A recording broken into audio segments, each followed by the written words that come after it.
Morning, boys and girls. How are you today? Today, we are going to read the third chapter of our book in Elmer and the Dragon. Now, remember, Elmer and the Dragon was written by Ruth Stiles Gannett and illustrated by Ruth Chrisman Gannett. Now, in chapter 2, Elmer and the Dragon were caught in a storm and they ended up on a sandbar. So let's see what happens to them next. Chapter 3, The Sandbar.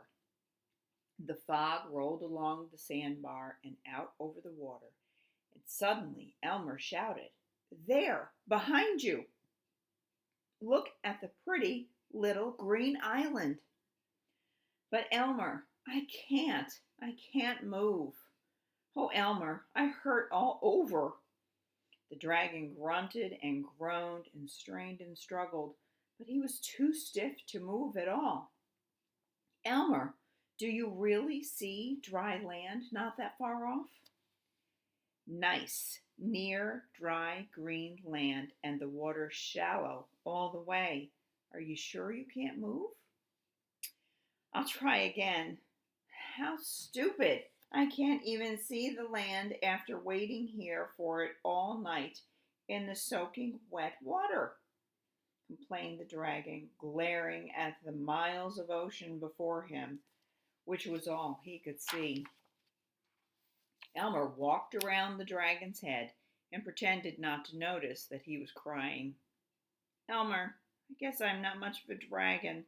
A little storm comes along and forces me down, and I stand in a little bit of water for a little while, and it makes me so stiff I can't move a single muscle." "That's not true at all," said Elmer. "It was a big storm, and you stood in a lot of cold water for a very long time. And besides, you're only a baby dragon, and you're not used to flying long distances. And just as soon as the sun drives you off, you'll be unstiff again. Here, have another lollipop." "Thanks, Elmer.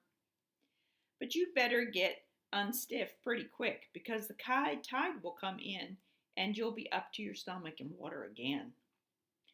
"No, no," whimpered the dragon. "Well, I'll hang on your neck and see if it will bend," suggested Elmer. He jumped up and caught the dragon's neck. He dangled for a moment, and then both he and the neck thumped down on the sand. "Ouch!" groaned Elmer and the dragon. "Now, can you see the island between your legs?" The dragon carefully curled his head under to look and then shouted, "I see it now, Elmer!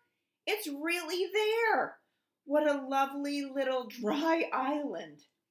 Now help me limber up my right front leg." Elmer pulled very hard on the dragon's right front leg until it would bend. Then he worked on the left back leg and the left front leg, and then the right back leg, and started all over again with the right front leg. At last the dragon could turn around and walk. By now it was hot, and steam rose up all along the dragon's back as the sun beat down on his water-soaked wings. Elmer started for the island, and the dragon hobbled slowly behind. They went along the sandbar as far as they could and then waded into the shallow water. Elmer was still wearing his black rubber boots, but the dragon muttered, "I hate oceans," as he stomped along, stiff-legged. Finally, they came to the pebbly beach of a tiny island. Above them rose a cliff, and green vines hung over the edge, making a pool of shade. Elmer and the dragon sat down and ate 15 tangerines, leaving 43 more in the knapsack.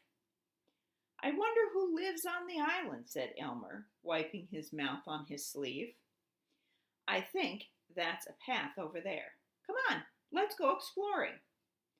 "I'm afraid I'll have to rest for a while," said the dragon. "My wings are still wet and heavy, and I'm awfully hungry. Tangerine peels don't really fill me up, and I'm terribly thirsty.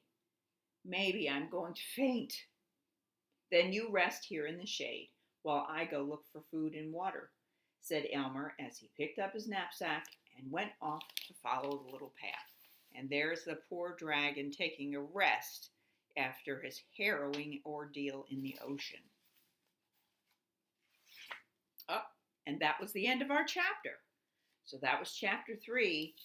And after spring break, maybe next week, we'll read chapter 4. Talk to you soon. Bye-bye.